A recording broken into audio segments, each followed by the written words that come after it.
বলছেন আসসালামু আলাইকুম ওস্তাদ। ওয়ালাইকুম আসসালাম রাহমাতুল্লাহ।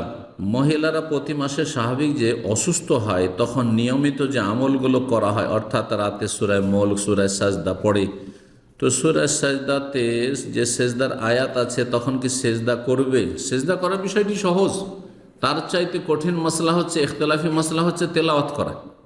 এই যে সূরা সেজদার তেলাওয়াত মাসিক অবস্থায় অথবা প্রসূতি মহিলাদের যখন বাচ্চা ভূমিষ্ঠ হওয়ার পরে ব্লিডিং হচ্ছে, নেফাস অবস্থায়, এইসব নাপাক অবস্থা, বড় নাপাকি, এই দুটো অবস্থায় মহিলারা কোরআনে কারিমের তেলাওয়াত করতে পারবে কিনা, সেটা আয়াতুল কুরসি হোক, এমনি কোরআনে কারিমের তেলাওয়াত হোক।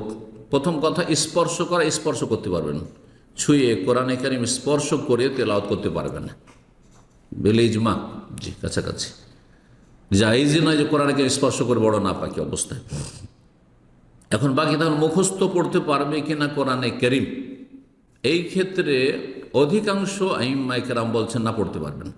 একমাত্র মালিকি মত, হাম্বলি, শাফেঈ, হানাফি, এমনকি অনেক আহলে হাদিসও বলছেন যে বড় নাপাকি মাসিক অবস্থায় আর এই নেফাস অবস্থায় কোরআনে কারীম তেলাওয়াত করা জায়েজ না।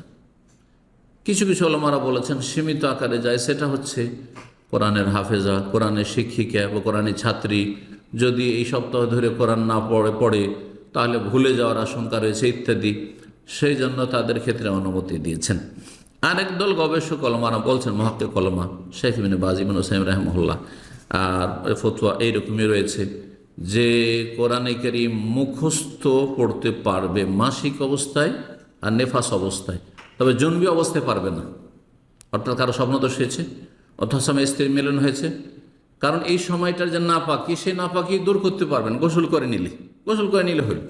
কিন্তু মাসিক অবস্থায় ওটা 1 সপ্তাহ 10 দিন মাসিক আছে, গোসল করলেও তো নাপাক, সেজন্য সেই ক্ষেত্রে কোরআনে কারীম তেলাওয়াত করতে পারবেন। মালিকি মজহাবের ফতোয়া এটি, আর কিছু সালাফি ওলামাদের ফতোয়া রয়েছে।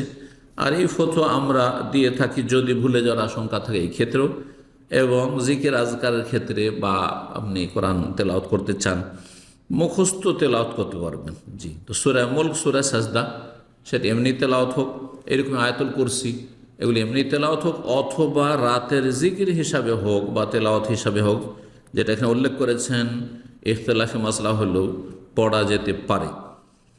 আর সেজদার বিষয়টি, সেজদা তেলাওয়াত, সালাতের সেজদার জন্য পবিত্রতা শর্ত, শুকরানা সেজদার জন্য পবিত্রতার কোনো শর্ত না। পাক অবস্থায় গোসল ফরজে আছে, স্বামী স্ত্রী সহবাস হয়েছে, হঠাৎ করে একটা খুশির খবর এসেছে, সাথে সাথে সেজদা করেন। জি, এমনকি ওলামা বলছেন কিবলাও শর্ত না, তবে কিবলামুখী হলে ভালো, কিবলাও শর্ত নেই সেজদার জন্য। ঠিক তেমনি সেজদা তেলাওয়াত, আমি তেলাওয়াত করছি ধরেন এখন পূর্ব দিকে মুখ করে অথবা উত্তর দক্ষিণ দিকে মুখ করে, কিবলার দিকে মুখ করে নেয়, হ্যাঁ কিবলা আমার বাম পাশে রয়েছে, ঠিক না, কিবলার দিকে মুখ করে নয়। আমি এই তেলাওয়াত করতে করতে আমাকে কিবলামুখী হয়ে সেজদা তেলাওয়াত করতে, এটা জরুরি নয়, উত্তম, শুধু মোস্তাহাব বলেছেন ওলামারা। এইরকম পবিত্রতা শর্ত নয়, বিনা ওযুতে মুখস্থ তেলাওয়াত করছিলাম, আর এই অবস্থায় বড় নাপাকি আছে, কেউ পড়ছে যাদের কাছে যায় রয়েছে, আর সেজদা তেলাওয়াত আসলে সাথে সাথে সেজদা করবে, তার জন্য তাহারা বড় নাপাকি থেকে অথবা ছোট নাপাকি থেকে উযুও শর্ত নেই, গোসলও শর্ত নেই। জি।